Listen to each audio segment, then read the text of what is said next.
जय हिंद। आज हम इतिहास के 12th क्लास के चैप्टर 10 के बारे में समझेंगे, जो कि भाग 3 में आपके चैप्टर 10 मेंशन किए गए हैं कि क्या होते हैं यहाँ विद्रोही और राज। ये इस चैप्टर का नाम है, तो इसके बारे में हम समझेंगे।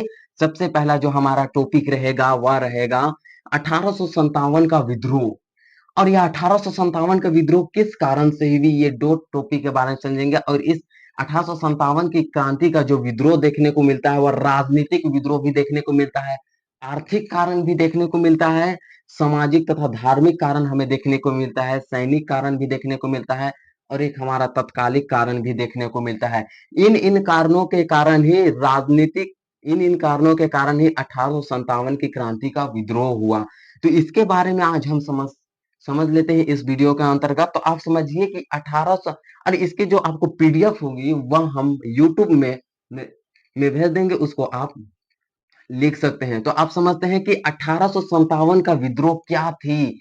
तो जो हमारी 1857 का जो विद्रोह था वह ब्रिटिश शासन के खिलाफ एक बहुत ही बड़ी घटना थी।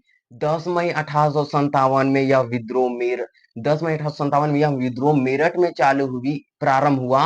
और यह विद्रोह धीरे धीरे कहां कहां फैलने लगी। दिल्ली, कहां, दिल्ली, झांसी, बरेली, अवध, इन इन स्थानों पर 1857 की क्रांति का विद्रोह फैलने लगा। आप जो हमारे भारतीय सैनिक या जनता थे, अब इस विद्रोह का उन्होंने संकेत कैसे दिया, तो गोला बारूद को बजाकर, बिगुल बजाकर उन्होंने 1857 की क्रांति विद्रोह का उन्होंने क्या दिया, संकेत दिया। अब वे जितने भी सरकारी शस्त्रागार थे अंग्रेजों के द्वारा निर्मित, उनको सबसे पहले तो उन्होंने हथियार चाहिए। भारतीय जनता को उनसे युद्ध करने के लिए हथियार चाहिए, इसलिए उन्होंने सबसे पहले शस्त्रागार पर हमला किया। और शस्त्रागार पर उन्होंने हमला किया तो जितने भी उन्हें हथियार मिले, सबसे पहले उनको खजाने, हथियार को उन्होंने लूटा। और तमाम जितने रिकॉर्ड रूम, सरकारी जितने भी सरकारी भवन, तमाम जितने भी सरकारी भवन थे उन्हें लूटे गए। और उसके बाद इस विद्रोह में पूरे जनताओं ने सम्मिलित हुआ। और उसके बाद तो सबसे पहला काम किया गया कि अब हम हिंदू और मुस्लिम को किस तरह से जोड़े कि इस विद्रोह को और ही भयानक बना सके 1857 के विद्रोह। इसलिए हिंदू और मुस्लिम को जोड़ने के लिए, एकता बनाने के लिए उन्होंने हिंदी, फारसी और उर्दू भाषा में अपीलें जारी करने लगे। और इस विद्रोह में सभी हिंदू, मुस्लिम और सभी धर्म के जो लोग थे उन्होंने इस विद्रोह में सम्मिलित होने लगे। और इस विद्रोह में सरदार और जमींदार भी इस विद्रोह का चपेट में आ गए।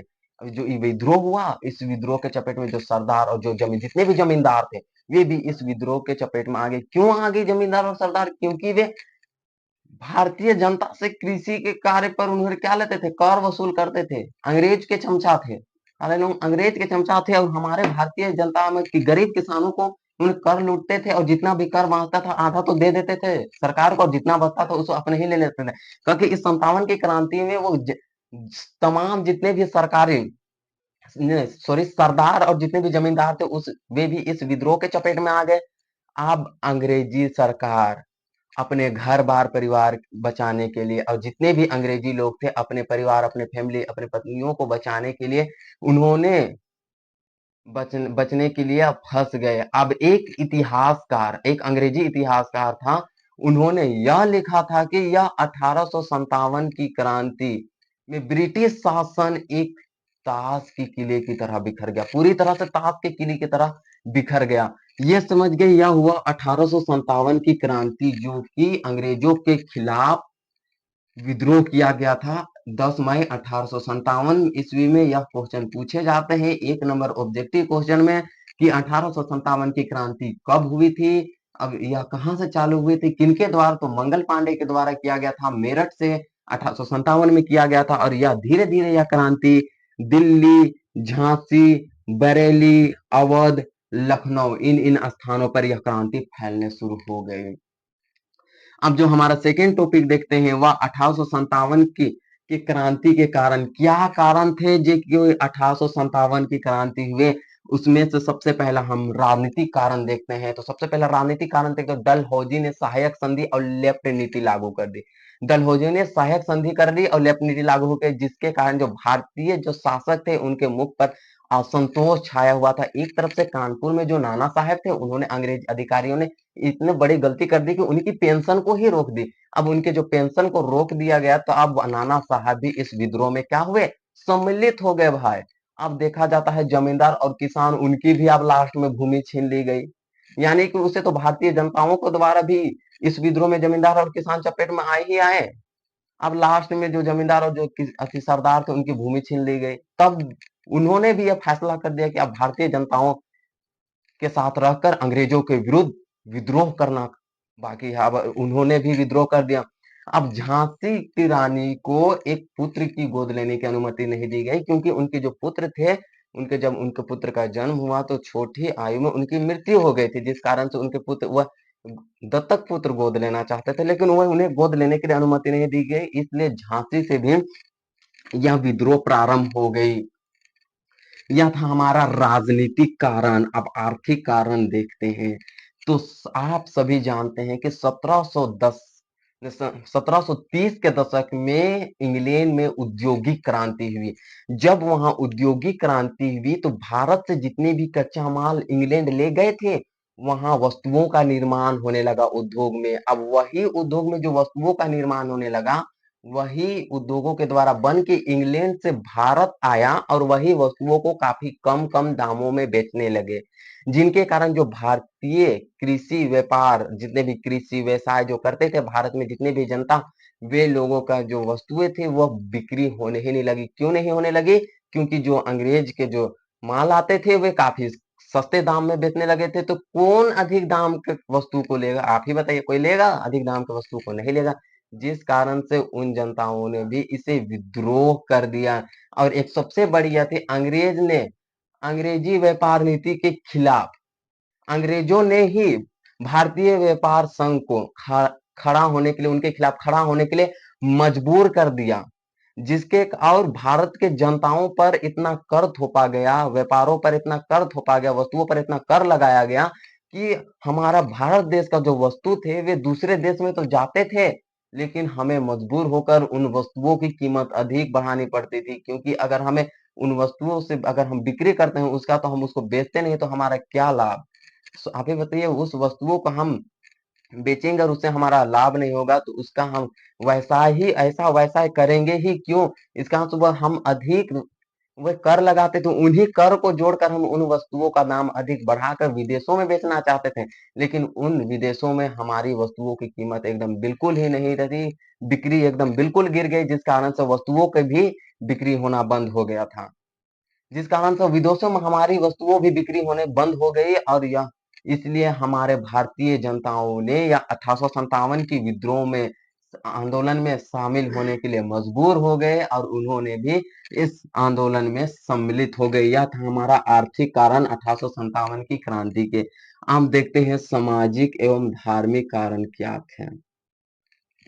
सामाजिक एवं धार्मिक कारण क्या थे 1857 की क्रांति के? तो सामाजिक तथा धार्मिक कारण यह थे कि जो जितने भी इंग्लैंड से ईसाई और पादरी वर्ग जो आए थे, वे भारत के जनताओं को ईसाई बनाना चाहते थे, जिस कारण से भारतीय जनताओं ने ईसाई के विरुद्ध विद्रोह करने के लिए मजबूर हो गया। अंग्रेजों के विरुद्ध विद्रोह करने के लिए क्या हो गया? मजबूर हो गया। और एक तो एक उन्होंने हमारी मातृभाषा हिंदी भाषा के स्थान पर इंग्लिश की शिक्षा देने चले थे, जिस कारण से हमारे मुख में असंतोष छाया हुआ था। हमारे भारतीय हिंदू धर्म की निंदा करने लगे, जिस कारण से हम भारतीय जनताओं ने विद्रोह कर दिए। या थे हमारे सामाजिक एवं धार्मिक कारण। अब देखते हैं हम सैनिक कारण। तो सैनिकों का भी काफी अपमान किया गया और उनकी वेतन जो थी उन्हें कम कर दिया गया, वेतन नहीं देने लगे गए। और जो भारतीय संस्कृति जो सभ्यता थी उसका भी अपमान निंदा करने लगे, जिस कारण से सैनिकों ने भी इस विद्रोह में शामिल हुए, जिसे हम सैनिक कारण के नाम से जान जाते हैं। अब जो होता है हमारा जो लास्ट कारण थे 1857 की क्रांति होने के थे, वे थे हमारे तत्कालीन कारण। अब ये तत्कालीन कारक के बारे में हम देखते हैं। तत्कालीन कारण क्या होते हैं, तो सबसे पहले हम देखते हैं तत्कालीन कारण में देखते हैं कि जो अंग्रेज जो थे वे एक अपने शस्त्रागार में क्या बनाते थे, बम बनाते थे, हथियार बनाते, इनफील्ड जैसे गन बनाते थे, जिसमें क्या सुअर और चर्बी से मिले कारतूसों का प्रयोग किया जाता था, जिसे दांतों के द्वारा खींचा जाता था। अब इससे तो हिंदू के जो गाय होते हैं वो पवित्र माने जाते हैं, उनके लिए अछूत हो गया।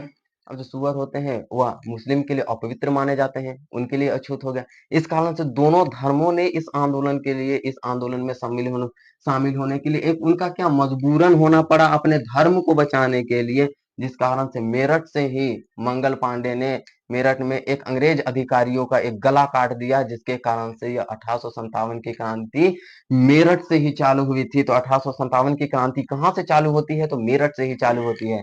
तो ये हम देख लिए हम तत्कालिक कारण क्या थे कि अंग्रेज जो थे अपने शस्त्रागार में बम, हथियार, इनफील्ड जैसे हथियार जो बनाते थे, उनमें एक कारतूसों का प्रयोग किया जाता था और उन कारतूसों में सुअर और चर्बी का मिलावट होता था, जिसे हम दांत से खींचते थे। क्यों? ताकि वह फिसल सके और उस जो एमो होता था उसको हम गोली में लगा सके और दूसरे को वार कर सके, जिस कारण से उसे कर सकते थे। और उसे बम होता था, उसे दांतों से काट कर हम फेंकते थे। तो उसमें क्या सुअर और चर्बी का प्रयोग किया जाता था। इस कारण हिंदू और मुस्लिम दोनों ने ही इस विद्रोह में जोर शोर से समर्थन जारी किया। और जो मंगल पांडे जो थे उन्होंने मेरठ में स्थित एक अंग्रेज अधिकारियों का गला काट दिया, जिसके कारण हुआ क्या कि इस क्रांति में मंगल पांडे ने अहम भूमिका निभाई और उस मंगल पांडे को फांसी दे दिया गया, जिसके कारण से मेरठ से ही यह 1857 की क्रांति प्रारंभ होने चालू हो गई, जो कि दिल्ली, झांसी, बरेली, अवध इन स्थानों पर, लखनऊ इन पर 1857 की क्रांति होने का मुख्य कारण बना।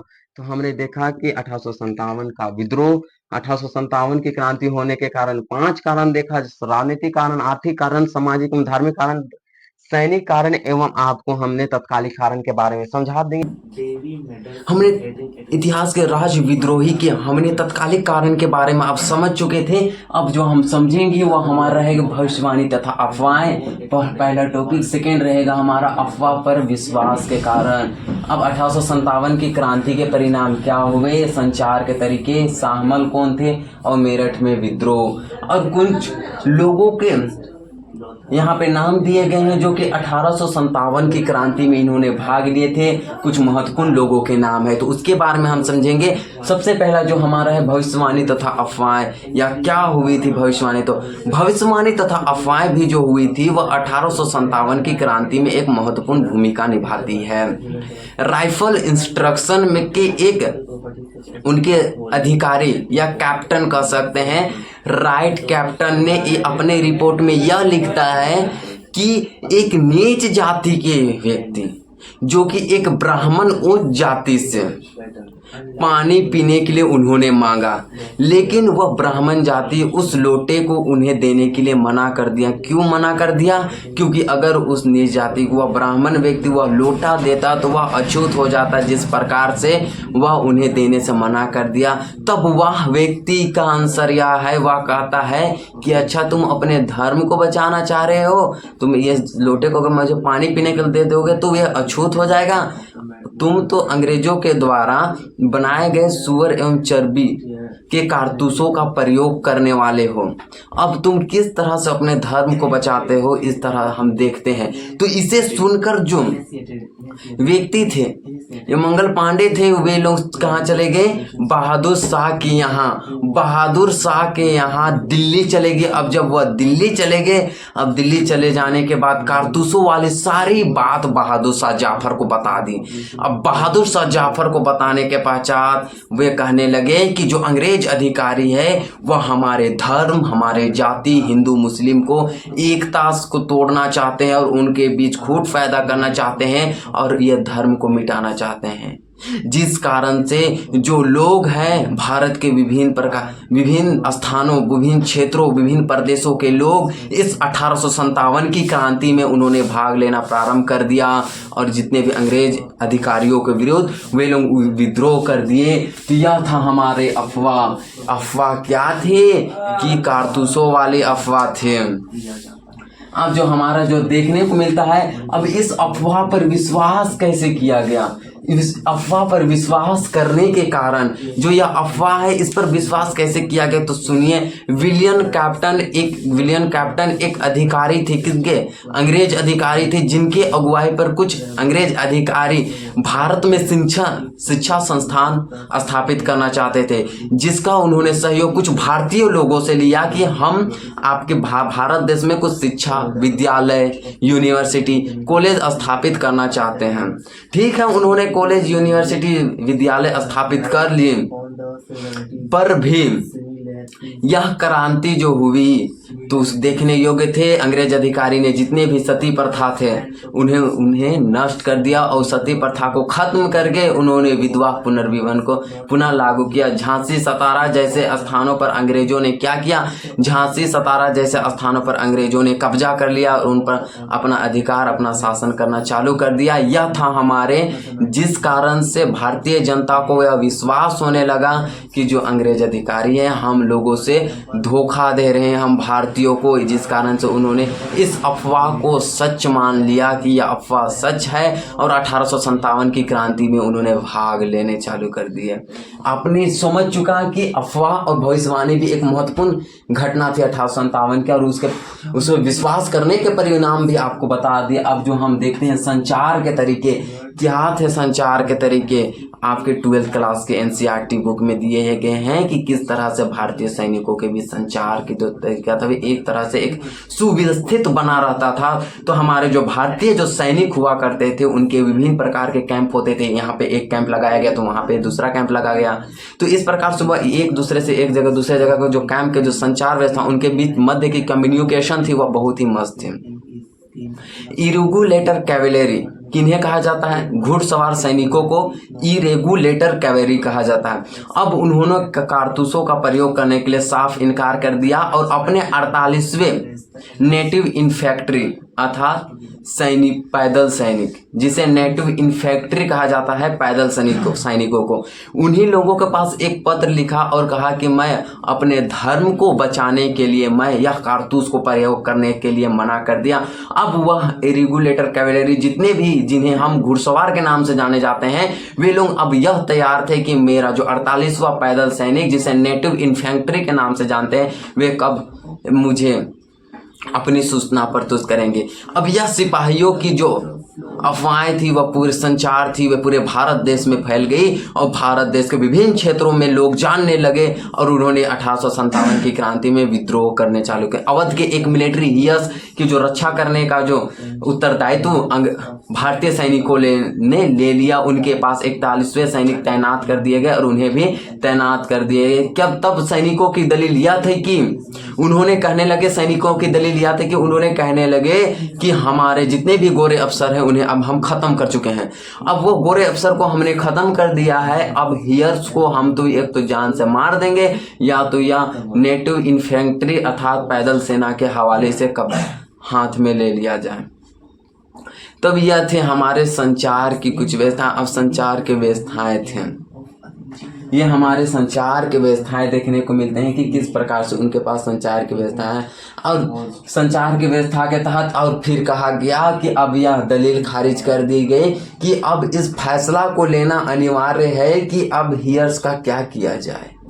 तब उन्होंने प्रत्येक अंग्रेज अधिकारियों के जितने भी रेजिमेंट थे, रेजिमेंट अर्थात नेटिव इन्फेंट्री, उनके प्रत्येक अंग्रेज अधिकारियों को, मुख्य अधिकारियों को बुलाया और उन्होंने क्या किए, एक तरह से उन्होंने क्या किए, एक पंचायत बैठाई। अब एक चार्ल्स बोलने इस इतिहासकार थे, उन्होंने यह लिखते हैं कि जो ये पंचायतें होती थी वह रात को कानपुर लाइन में जुटती थी, यानी कि इसका मतलब तो कुछ तो हो रहा है, यह कहना था चार्ल्स बोल का। इससे यही को कहते हैं हम संचार के तरीके की, किस तरह से जो विभिन्न सैनिकों के बीच का जो मध्य का जो कम्युनिकेशन था, संचार तो एक अच्छे तरह से बना हुआ था। और इस संचार का जो उन्होंने जो इनकार कर दिया किसे, कारतूस का प्रयोग करने, और अपने 48वें पैदल सैनिकों को लिखा, जिसकी जो अफवाहें थी वह पूरे सूचनाएं थी वह पूरे भारत देश में फैल गई कि वह कारतूसों का प्रयोग करने के लिए मना करने के आधार पर। अब हम देखते हैं शाहमल, हमने 4 टॉपिक समझ लिए। अब हम देखते हैं सामल। हमने सॉरी 3 टॉपिक समझे। पहला भविष्यवाणी तथा अफवाह, विश्वास। भविष्यवाणी तथा अफवाह पर विश्वास करने के कारण ये जो है 1857 की जो क्रांति के प्रारंभ है उसे हम लास्ट में समझेंगे। संचार के तरीके हमसे समझ लिए। अब शाहमल के बारे में जानते हैं कि शाहमल कौन हुआ करते थे। तो शाहमल कौन है? उत्तर प्रदेश आप सभी ने देखा है, देखा ही होगा। तो उत्तर प्रदेश के बड़ौत परगना के रहने वाले जो व्यक्ति होते थे, एक बहुत बड़े गांव में रहने वाले जो व्यक्ति होते थे, उन्हीं को शाहमल कहा जाता था। वे जाट कुटुंब से एक बेसिक रिश्ता रखते थे। 84 गांव में शाहमल ही केवल फैले हुए थे। वे अपनी भूमि पर, उनकी जो भूमि थी उपजाऊ थी, क्योंकि वहां पे काली मिट्टी पाई जाती थी, जिनके कारण वह अपना आजीविका का संपन्न करते थे। अब उन्होंने आजीविका का संपन्न करने लगे जब उनके पास कृषि व्यवस्था की पावर थी। तो कृषि व्यवस्था से जितने भी वहां के जो शाहमल ग्रामीण जो लोग थे वह पूर्ण रूप से क्या थे? वे एक संपन्न थे। लेकिन वह ब्रिटिश अधिकारियों के भू राजस्व के विरोध का, दमनकारियों का विरोध करते थे, जिस कारण से जो शाहमल लोग थे 84 गांव के मुखिया और जितने भी काश्तकार थे उन्होंने एकजुट किया। अब एकजुट करने के पश्चात उन्हें रात को प्लानिंग बनाया गया कि रात में प्रत्येक घर, गांव के प्रत्येक घर में हम जाएंगे और लोगों को विद्रोह करने के लिए एकजुट करेंगे। अब उन्होंने गए और इस विद्रोह में भाग लेने के लिए उन्होंने कहा। उन्होंने इस विद्रोह में भारतीय जनता ने भाग लिया और तमाम जितने भी सरकारी भवन, सड़क, पुल इत्यादि इन स्थानों को उन्होंने तहस नहस कर दिया। इसलिए इतने स्थानों को तहस नहस किया ताकि अंग्रेज अधिकारी को यह सूचना मिले और अंग्रेज अधिकारी का यह प्रतीक माना जाता है, इसलिए। अब जो मेरठ और ब्रिटिश, ये मेरठ है ये ब्रिटिश है, ये दोनों के बीच के जो संचार की जो व्यवस्था थी उन्हें अब बंद कर दिया गया। अब स्थानीय स्तर पर रहने वाले जो शाहमल को एक राजा कहा जाता था, उन्होंने एक अंग्रेज अधिकारी के बंगला पर अधिकार करके उसे न्याय भवन घोषित कर दिया गया। अब उसमें जितने भी प्रकार के न्याय के संबंधित बात विवाद, लड़ाई झगड़ा होते थे उसी भवन में देखे जाते थे कि क्या सुलझाए जाते थे। उसके बाद जो हुआ करते मेरठ में जो शाहमल जो सुलझाए जाते थे। तो इस प्रकार से हम देखते हैं कि शाहमल कौन होते हैं और उनके जो विद्रोह थे उनको कहाँ सुलझाए जाते थे, उनके अधिकारी पर। लेकिन वह चाहते थे कि अब कुछ दिनों के बाद हम अंग्रेज अधिकारियों का जो जड़ है वह पूर्ण रूप से खत्म कर देंगे। लेकिन शाहमल का हुआ क्या कि वे 1857 की क्रांति में शाहमाल लोग मारे गए और यह शाहमाल लोगों की जो विद्रोह थी वह यहीं पर समाप्त हो गई और यह टॉपिक भी समाप्त हो गई। अब जो हमारा दूसरा आता है वह मेरठ में विद्रोह, कि मेरठ में विद्रोह किस प्रकार हुआ। मेरठ में विद्रोह किस प्रकार से देखने को मिलता है, तो भारत के जितने भी जो सैनिक थे वह 31 मई 1857 ईस्वी में वह विद्रोह करने के लिए, अंग्रेज अधिकारियों के विरुद्ध विद्रोह करने के लिए पूर्ण रूप से तैयार थे कि हम 31 मई को इस विद्रोह का अंजाम देंगे। इसलिए उन्होंने, लेकिन हमारे भारतीय सैनिकों के पास धैर्य का अभाव, बहुत ही गुस्सा, लड़ाई झगड़ा के कारण उनके पास धैर्य नहीं था।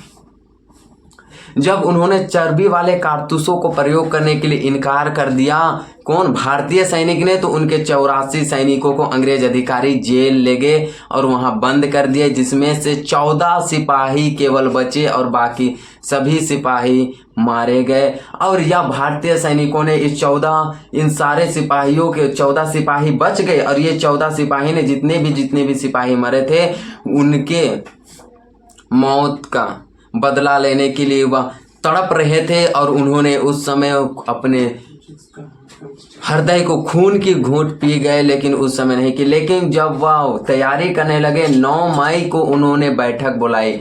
9 मई को उन्होंने रात में बैठक बुलाई गई कि 31 तारीख को किस प्रकार से हमें अंग्रेजों के विरुद्ध विद्रोह करना है। लेकिन जो तब वे 10 मई को उन्होंने बाजार में इस विद्रोह के दौरान अंग्रेजों से युद्ध करने के लिए उन्होंने सामान जुटाने के लिए जब वे बाजार में कुछ सामान खरीदने के लिए गए, तो वहाँ के जो महिला थे, कुछ महिलाओं जो कि उन्हीं मरे हुए सैनिकों से मृत्यु हुए सैनिकों के कुछ ही घर परिवार और उनके पत्नी बाल बच्चे जो थे इन पर महिलाएं थे जो चूड़ी फेंककर इन 14 सिपाहियों पर फेंकती है और कहते हैं कि थू है तुम्हारी जिंदगी पर कि तुम अपने सैनिकों के विद्रोह का दमन का बदला नहीं ले पा रहे हो। ऐसी जिंदगी पर लालत है जिस कारण से हमारे भारतीय सैनिकों का सबर का बांध अब फूट गया। उन्होंने 31 मई को विद्रोह करने के बजाय उन्होंने 10 मई को इस विद्रोह को अंजाम देने के लिए अंग्रेज अधिकारी पर हमला बोल दिए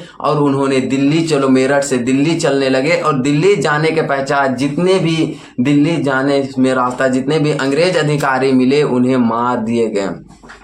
अब जान से उन्हें मारने के पश्चात हुआ क्या, यह विद्रोह मंगल पांडे ने तो एक सैनिक अधिकारी के गला ही काट दिए, जिसके कारण उसे भी फांसी दे दिया गया और उसके कारण भी यह विद्रोह प्रारंभ देखने को मिलता है। अब वहां पे वो लोग चले गए, अब प्रत्येक सैनिकों को वह प्रत्येक अंग्रेज अधिकारी को वह काटते चले गए। इस तरह से यह 1857 की जो क्रांति है वह हम इस 1857 की क्रांति का में विजय प्राप्त करने के लिए असफल रह गए। जो कि हमारा भारत देश 1947 को आज़ाद हुआ, वह 1857 के ही दिन आज़ाद हुआ रहता। अगर वह यह घटना नहीं होती तो 10 मई को उन्होंने यह विद्रोह का अंजाम दिया, जो कि देना था कब, 31 मई 1857 को देना था, लेकिन दिया कब गया, 10 मई 1857 को। तो यह कारण थे 18 मेरठ में विद्रोह के होने के कारण और 1857 की क्रांति में भारत देश को असफलता मिलने के भी कारण थे। अब जब हम देखते हैं तो हमारा जो लास्ट टॉपिक आता है वह 1857 के परिणाम क्या हुए। अब यह 1857 के परिणाम क्या होते हैं इसके बारे में देखते हैं। तो 1857 के जो परिणाम जो होते हैं वह होते हैं कि अब ईस्ट इंडिया जो कंपनी है उसकी जो भारत पर शासन व्यवस्था है वह पूर्ण रूप से खत्म हो चुकी है। अब भारत की जो प्रशासनिक और शासन व्यवस्था किसके हाथों में चल गई है, इंग्लैंड के राजा के हाथों में चल गई है। और यह 1857 की क्रांति के पश्चात हमारे भारत देश के जितने भी यातायात के जो साधने का जो हुआ उनका विकास काफ़ी तौर पर होने लगा। अब गवर्नर के स्थान पर, गवर्नर पद के स्थान पर वायसराय का पद किया गया, हो गया, वायसराय का पद किया गया। अब इन्हीं वायसराय का पद करने के बाद जो अंग्रेज अधिकारी न थे वे फूट डालो और शासन करो की नीति अपनाई। यह थी हमारे 1857 के परिणाम। हमने 5 टॉपिकों के बारे में अच्छे से चर्चा की है, उनके बारे में समझ चुके हैं। अब कुछ इंपॉर्टेंट पॉइंट के बारे में देखते हैं कि किन किन व्यक्तियों ने किन किन स्थानों से इस 1857 की क्रांति में भाग लिया। तो सबसे पहले हम देखते हैं पटना से पीर अली लेते हैं। जगदीशपुर से कुंवर सिंह लेते हैं, ये जगदीशपुर है, वहां से कुंवर सिंह भाग लेते हैं इस 1857 की क्रांति में, जिसे कहा जाता है कि 80 वर्ष में भी वह इस अंग्रेजों के विरुद्ध छक्का छुड़ाने वाले व्यक्ति माने जाते हैं। कौन, कुंवर सिंह। अब झांसी से देखते हैं रानी लक्ष्मीबाई भाग लेते हैं। अब सबसे बड़ा जाल तो था कानपुर से नाना साहब और उनके सहयोगी तात्या टोपे के द्वारा दिए जाते हैं। और जो हमारा चौथा है वह लखनऊ से बेगम हजरत महल। लखनऊ से कौन थे, बेगम हजरत महल। इलाहाबाद से लियाकत अली। इलाहाबाद से कौन थे, लियाकत अली। लखनऊ से बेगम हजरत महल। तो ये थे 1857 की क्रांति जो कि पूर्ण रूप से समाप्त नहीं हो चुकी थी। तो इसके बारे में थोड़ा सा आप देख लीजिए, स्क्रीनशॉट लीजिए, फिर अगले टॉपिक के बारे में अभी समझाते हैं।